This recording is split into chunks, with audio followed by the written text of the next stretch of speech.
Ang mga psikolohikal at pisikal na trauma na natanggap mula sa murang edad ay maaaring magkaroon ng isang napaka-unpredictable na epekto sa paglaki ng isang tao. Bagamat hindi naman ito kadalasang nangyayari, nalalaking malupit at walang awa ang naturang tao. Ngunit kung minsan ang mga traumang ito ay ang maaaring nagiging dahilan upang maging halimaw ang isang tao. Tingnan po natin ngayon ang mahirap na kwentong ito mula sa simula at subukang unawain kung si Sheila Lapar ay ipinanganak bang halimaw o resulta ng kalupitang kanyang naranasan nung bata pa siya. Sino nga ba si Sheila Lapar? Ipinanganak si Sheila Lapar noong July 4, 1958 sa maliit na bayan ng Fort Payne, Alabama. Siya ang bunso sa 3 anak ng kanyang mga magulang at pinalaki kasama ang kanyang kapatid na si Lynn. Lumaki siya sa isang kaakit-akit ngunit liblib na lugar sa isang sakahan na matatagpuan sa gitna ng mga maisan. Ayon sa mga alaala ng nakatatandang kapatid ni Lynn, si Sheila ay isang masigla, mausisa at bukas isip na batang babaeng may pagkamalikhain. Gusto niyang maging sentro ng atensyon, maganda ang boses at maganda ang hitsura. Kaya siguro kung iba ang naging takbo ng kanyang buhay, marahil ay naging sikat na artista o singer sana siya. Ang hindi maisip na kalupitan ng kanyang ama, ang padre de pamilya na si Manuel Belli, sa loob ng maraming taon ay nagdusa mula sa pagkagumon sa alak. Bagaman mas tumpak na sabihin na ang kanyang pagkagumon ang naging dahilan ng pagdurusa ng kanyang buong pamilya. Sa tuwing lango siya sa alak, nagiging isa siyang halimaw. Naaalyo siyang sinasaktan ang kanyang asawa at mga anak. Iniinsulto sila, pinapahiya at hinahampas ng kahit anong bagay na mahawakan. Wala siyang awa kahit na sumisigaw na sa sakit ang kanyang asawa at mga anak. Isang araw nang muling lasing na naman si Manuel, nagsimula siyang maghagis ng mga pinggan at iba pang mga bagay sa kanyang asawa at mga anak. Sinubukan ng ina na harangan ng kanyang katawan ng mga bata sa abot ng kanyang makakaya. Ngunit isa sa mga paso na ibinato ng kanyang asawa ang tumama sa ulo ng kanyang bunsong anak na si Sheila. Nagtamo si Sheila ng malubhang sugat at isang habang buhay na peklat sa kanyang batok na maingat niyang tinatakpan ng kanyang buhok. Ngunit hindi ang mga pang-iinsulto at pambubugbog ang pinakamalupit na bagay na kailangang tiisin ng magkapatid sa tahanan ng kanilang mga magulang. Ayon sa mga alaala ni Sheila at Lynn, ang ama nilang si Manuel mula sa kanilang murang edad ay palagi na silang pilit na hinahalay. Maaaring alam ng kanilang ina ang nangyayari, ngunit kailanman ay hindi ito pinagtuunan ng pansin, marahil dahil na rin umano sa matinding takot sa kanyang asawa. Gayunpaman, sa kabila ng bangungot sa bahay, naging mahusay si Sheila sa paaralan. Pinangarap niyang umalis sa bukid sa lalong madaling panahon at pumunta sa malaking lungsod. Mataas ang ambisyon ni Sheila at determinado rin siya. Gusto niyang matupad ang kanyang pangarap sa buhay noong bata pa siya, ang maging isang artista o kaya naman ay mga awit, at mayroon siyang panlaban para dito. Karisma, magandang hitsura at magandang boses. Halos 18 anyos si Sheila nang umalis siya sa tahanan ng kanyang mga magulang, ngunit ang buhay ay hindi madali. Upang makapasok sa university, hindi po pwede ang average lang na marka at wala rin siyang pera upang lumipat sa malaking lungsod. Pagkatapos ay nakapasok siya ng trabaho bilang isang tagalinis sa isa sa mga hotel kung saan sa panahon na yon ay nagtatrabaho na rin ang kanyang mga nakakatandang kapatid.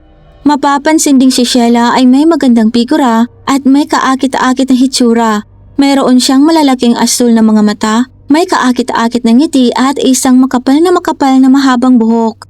Napapaligiran siya ng atensyon ng mga lalaki at sa paglipas ng panahon natutunan niyang gamitin ito at manipulahin ang kanyang mga manliligaw.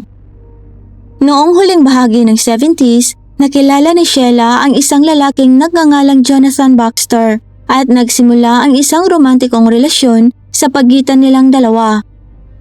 Si Jonathan ay wala pang 20 years old noong panahon yon, ngunit meron na siyang anak na babae mula sa nakaraang relasyon. Gayunpaman, hindi naging hadlang ang bata at hindi nagtagal ay nagpakasal ang magkasintahan. Kaya lang ang pagsasama na ito ay tumagal lamang ng ilang buwan at naghiwalay ang mag-asawa pagkatapos malaman ni Jonathan na sinasaktan ni Sheila ang kanyang anak habang siya ay nasa trabaho. Ang totoo, ayaw ni Sheila sa anak ng kanyang asawa, Pisikal niyang sinasaktan o ikinukulong sa aparador ang bata sa tuwing umiiyak ito. Ayaw ni Jonathan ng iskandalo at ayaw niya ring marinig ang mga paliwanag ni Sheila. Nagsampa na lang siya kaagad ng diborsyo at pinalayas ng bahay si Sheila. Ayaw na niya itong makita kailanman. Pagkatapos ng diborsyo, nakipag-date si Sheila sa iba't ibang mga lalaki at kadalasan ay tumitira siya sa kanila. Ngunit ang lahat ng mga relasyon nito ay panandalian ay tumatagal lamang mula sa ilang linggo hanggang ilang buwan. Hanggang sa unang bahagi ng 80s, nakilala niya ang kanyang magiging pangalawang asawa, si Ronnie Jennings. Ang magulong relasyon ng dalawa sa lalong madaling panahon ay humantong sa kasal at dinala ni Sheila ang dubling apelyidong Bailey Jennings. Isa itong hindi malusog na relasyon sa pagitan ng dalawang unstable na tao na regular na niloloko ang isa't isa, nag-iiskandalo at nag-aaway. Gayunpaman, ang kanilang pagsasama ay tumagal ng higit sa 3 taon. Noong 1984, pagkatapos ng isa pang pag-aaway, humingi si Sheila ng diborsyo sa kanyang asawa, ngunit tinanggihan siya nito. Kung tutuusin, hindi naman na talaga siya mahal ni Ronnie. Gusto niya lang talagang inisin at galitin si Sheila at nagtagumpay naman siya. Nag-hysterical si Sheila, uminom ng napakaraming gamot sa harapan ni Ronnie, lumaklak ng matapang na alak at pagkatapos ay sumakay ng kanyang sasakyan at mabilis na nagmaneho palayo. Natural na sa lalong madaling panahon si Sheila sa ilalim ng impluensya ng mga tabletas at alkohol ay nawalan ng malay. Lumipad sa kalsada ang kanyang sasakyan at sa napakabilis na takbo nito, bumangga sa isang puno. Himala siyang nakaligtas ngunit nagtamo ng matinding pinsala sa ulo. Gumugol siya sa higit 1 linggong deep coma at ang mga doktor ay walang prognosis. Nang tuluyang magkamala si Sheila at unti-unting gumaling, inilipat siya sa isang psychiatric hospital kung saan siya gumugol ng ilang buwan. Nang tuluyang makalabas ng ospital, bumalik si Sheila sa tahanan ng kanyang pangalawang asawa. Ngunit nagsimulang kumilos hindi lamang agresibo, ngunit nagbabanta pa ito. Nang sa isa pang pag-aaway ng mag-asawa, inatake ni Sheila si Ronnie. Sinaksak niya ito sa dibdib gamit ang gunting ng kuko. Sa takot ni Ronnie para sa kanyang sariling buhay at kalusugan, nagsampa siya ng diborsyo at nagmamadaling umalis sa baliw na si Sheila. Nang naghiwalay na sila ng kanyang ikalawang asawa, nagsimulang maghanap si Sheila ng magiging nobyo sa pamamagitan ng dating columns ng Printpedia at iniwan din niya ang kanyang address doon. Ngunit walang lalaking tumatagal sa kanya dahil si Sheila ay may ugaling dominante sa lahat ng bagay. Mahigpit na minamanipula ang kanyang mga nobyo, parehong sa pagtatalik at pang-araw-araw na buhay. Sa lalong madaling panahon, ang larawan ng isang kaakit-akit na batang babae sa dating section ng pahayagan ay nakakuha sa pansin ng 60-year-old na si Wilfred Bill Labar. Ang lalaki ay dati nang ikinasal ng 2 beses at may mga matatandang anak at apo mula sa mga nakaraang asawa. Siya ay nabalo ilang taon na ang nakalilipas at mag-isa na siyang naninirahan sa kanyang malaking rancho mula noon. Si Bill ay isang mayamang tao. Nakaroon siya ng chiropractic office sa Iping, New Hampshire at sa rancho ay nag-aalaga siya ng mga kabayo. Kasabay nito malungkot siya at nangangailangan ng isang malakas na makapangyarihang babae. Sa katunayan, yun mismo ang kanyang nahanap. Naakit si Sheila sa yaman ni Bill at nagpasya siyang ito ang kanyang kailangan. At para tuluyang mahumaling sa kanya si Bill, sinimulan niyang padalhan nito ng postal mails at mga sulat na may mga hubad niyang larawan sa loob. Gumana naman ang kanyang bitag at hindi nagtagal inimbitahan ni Bill ang magandang kapenpal na bumisita sa kanya sa rancho. Pagkatapos nito, mabilis na nauwi sa pag-iibigan ang kanilang relasyon. Isang matandang lalaking galante sa mga mamahaling regalo para sa batang si Sheila. At noong tag-araw ng 1987, lumipat na si Sheila sa rancho ni Bill na labis namang ikinatuwa ng huli na ngayon ay lumalabas na sa publiko kasama ang isang magandang kasintahan na kalahati ng kanyang edad at akma na para maging kanyang isang anak na babae. Gayunpaman, hindi pinalak ni Bill na pakasalan si Sheila. Pero hindi na naghintay pa si Sheila para sa proposal ng kasal. Binago niya ang kanyang pangalan at tinawag ang kanyang sarili na Labar. Nagulat si Bill sa pangyayaring ito ngunit hindi siya tumutol. Nagsimulang makialam si Sheila sa lahat ng mga usapin ng kanyang matandang kasintahan. Nagsimulang kontrolin ni Sheila ang negosyo nito, pananalapi at disposisyon ng kanyang ari-arian. Isa pa, tumatanda na si Bill at hindi niya matugunan ang mga sexual na pangangailangan ni Sheila. Pagkatapos sa ayon mismo kay Sheila, pinayagan umano siya ni Bill na makipagrelasyon sa ibang mga lalaki na madalas niyang dinadala sa kanilang tahanan para sa pagkikipagtalik. Isa sa mga regular na maliligaw ni Sheila noong kalagitnaan ng 90s ay isang Jamaican national na nagngangalang Wayne Inez. Siya ay mas bata kay Sheila at sa una ay nagtatrabaho lamang bilang tagapangalaga sa rancho. Ngunit sa lalong madaling panahon ang binata na may pahintulot ni Bill na malamang dahil na rin sa panggigipit ni Sheila ay lumipat at tumira sa bahay mismo ng may-ari. Noong 1995, opisyal na ginawang legal ni Sheila at Wayne ang kanilang relasyon, nagpakasal na sila. At sinabi ni Wayne na mula ngayon, siya na lamang ang lalaki ng kanyang asawa.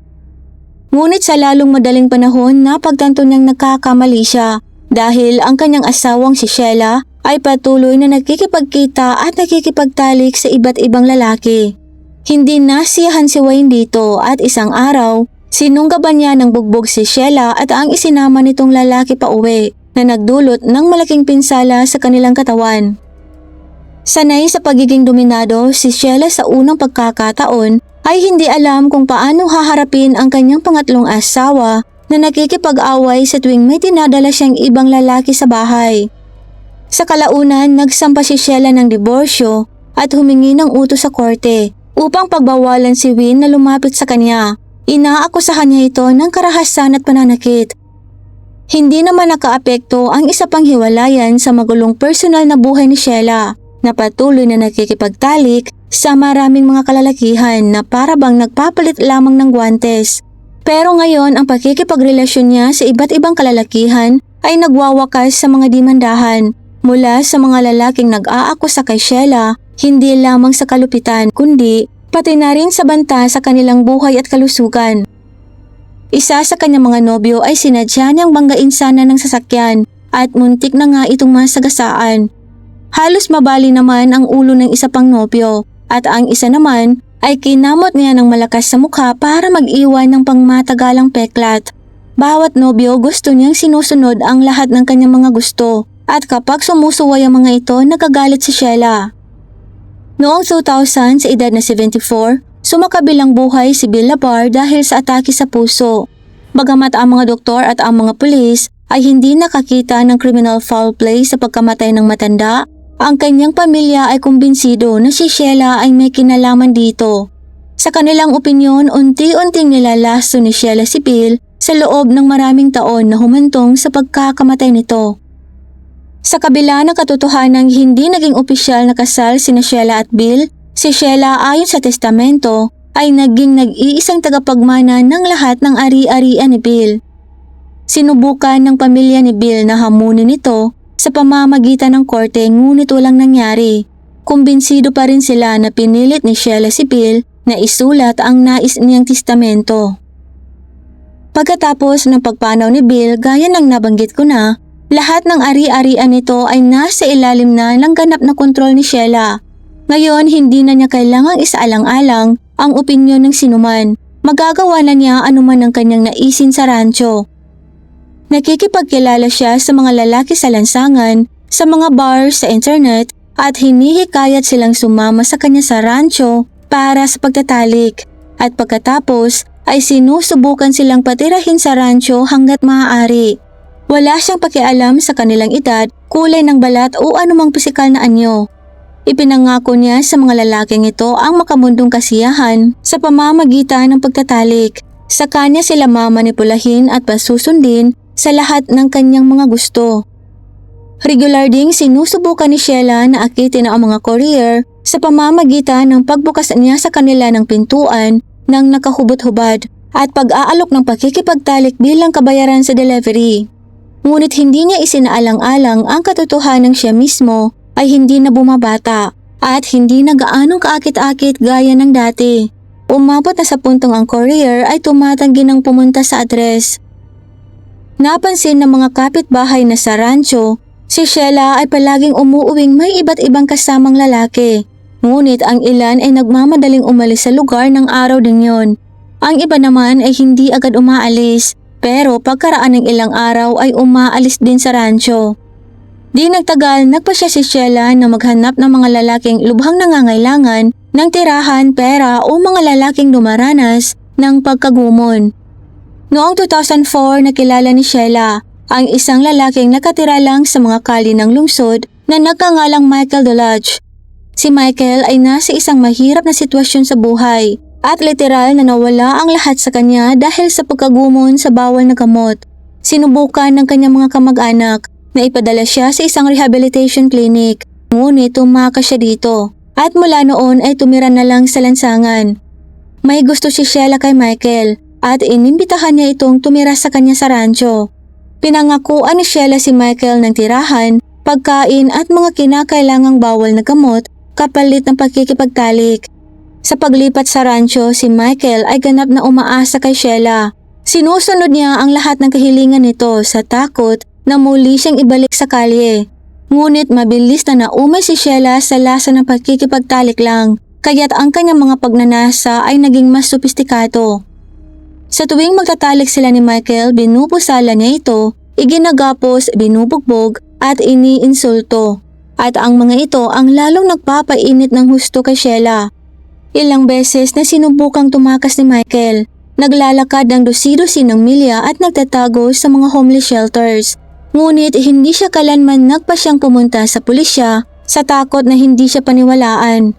Samantala, palagi naman siyang nahahanap ni Sheila sa tuwing tumatakas siya at muling ibinabalik sa rancho.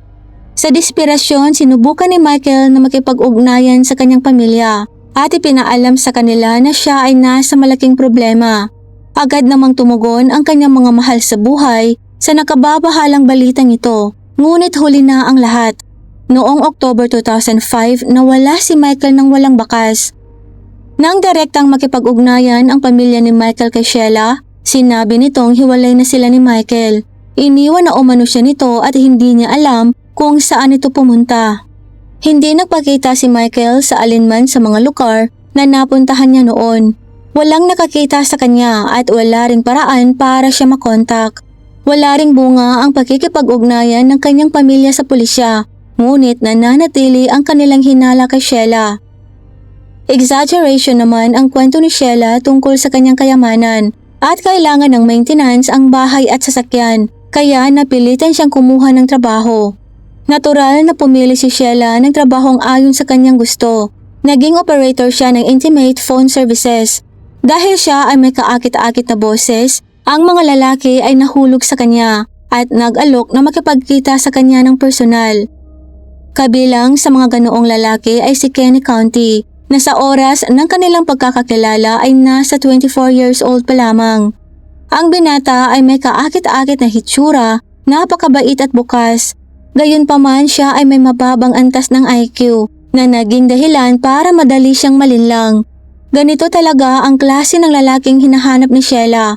Napakalapit ni Kenny sa kanyang ina, ngunit si Sheila sa tulong ng matalinong pagmamanipula ay nagawang masira ang koneksyon na ito at literal na inakit si Kenny. Binigyan niya ito ng hindi malilimutang buong gabi ng pagtatalik at ipinangako kay Kenny na magiging ganito sila sa lahat ng oras. Nagpasya naman ng binata na nakilala na niya ang babaeng kanyang pinapangarap na agad naman niyang ipinaalam sa kanyang pamilya at pagkatapos ay lumipat sa bahay ni Sheila. Pero hindi nagtagal, ipinakita ni Sheila kay Kenny ang tunay niyang anyo. Inayos pa ni Sheila ang isa sa mga kwarto sa rancho at ginawang room of torture para kay Kenny at dito sila nagtatalik. Sa tuwi na ang pagtatalik ng dalawa ay palaging nauuwi sa brutal na pambubugbog at pagpapahirap sa binata na lalong nagpapainit ng husto sa pagnanasa ni Sheila. Napuno ang katawan ni Kenny ng mga pasa, mga galos, gasgas, hiwa at mga paso. Ngunit hindi siya makaalis sa bahay ni Sheila na lubos na nagmamanipula sa kanya. Hindi siya nito pinapayagang makipagkita at makipag-usap sa kanyang mga mahal sa buhay at wala ring kaalam-alam ang pamilya ni Kenny sa kung ano ang nangyayari sa kanya. Ang unang alarm ay ginawa ng mga kapitbahay na panapanahong nakikita si Kenny. at natakot sila sa kanyang kaawa-awang hitsura. Ilang araw bago siya mawala, isang clerk ng lokal na tindahan ang kumuha ng larawan ng binata sa kamera ng kanyang cellphone. At nang maglaon ang larawang ito, ay ini-attach sa file ng kaso sa korte.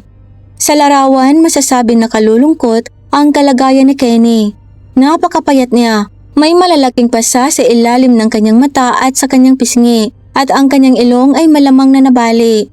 Sa paghusga sa antas ng recovery, lahat ng mga pinsalang ito ay natamo sa iba't ibang panahon na nagmumungkahing matagal nang binubugbog ang binata. Nakakaalarma rin ang laman ng kanyang cart. 2 malalaking kanister ng gasolina ang ipinila niya sa cash register. Nang maglaon, ang mga gasolinang yun pala ay para sa kanyang sariling cremation. Ang mga empleyado ng tindahan ay labis na naguguluhan at natakot sa naging hitsura ng binata at nagpasyang iulat siya sa pulisya para sa posibleng karahasan sa tahanan. Ngunit sa pagkakataong ito, nagawa ni Sheila na makawala at hindi siya nila maaaring sampahan ng anuman. Di nagtagal, tuluyan nang tumigil si Kenny sa pakikipag-ugnayan sa kanyang pamilya. At nang dumating ang nag-aalalang ina sa bahay ni Sheila, agresibo ang inasal nito at pinayuhan ng ina na iwan si Kenny ng mag-isa. Nang bumalik sila, ganun pa rin ang inasal ni Sheila. Sa puntong yon, ang pamilya ni Kenny ay nagsampa ng ulat ng nawawalang tao sa pulisya. Indikasyon na maaaring pilit siyang kinukulong sa loob ng rancho ni Sheila. Nang dumating ang mga pulis sa bahay ni Sheila, sinabi niyang umalis na si Kenny at iginiit na umalis ito dahil ang kanyang ina na di umano'y kinakatakutan niya ay nagsimulang manggulo sa kanila ng madalas.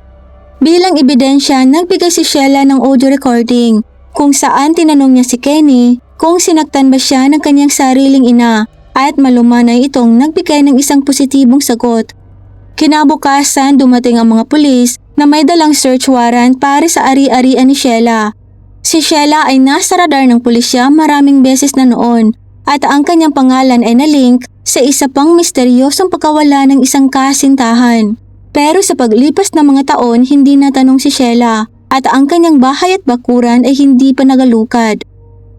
Pagdating ng mga pulis, wala silang nakitang Sheila sa bahay. Ngunit nakita nila ang ilang bagay na nasusunog malapit sa labas ng tahanan.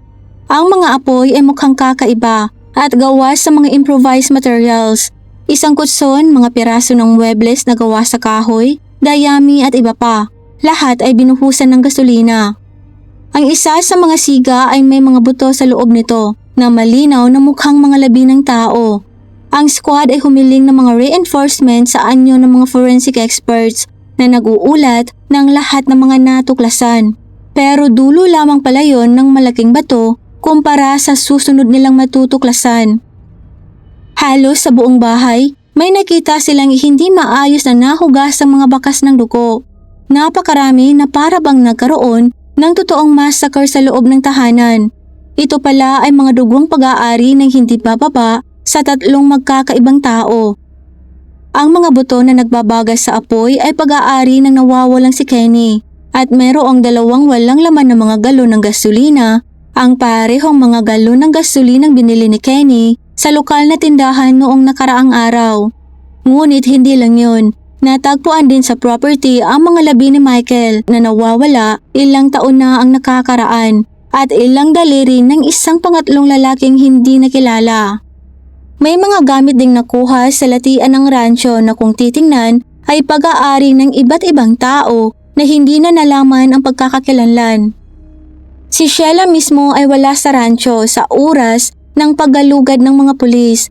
Napagtanto kasi niyang darating ang mga otoridad upang galugarin ng rancho, kaya tumakas na siya kaagad. Nag-hitchhike si Sheila papuntang Boston, kung saan inaasahan niyang hindi na siya mahahanap ng mga pulis.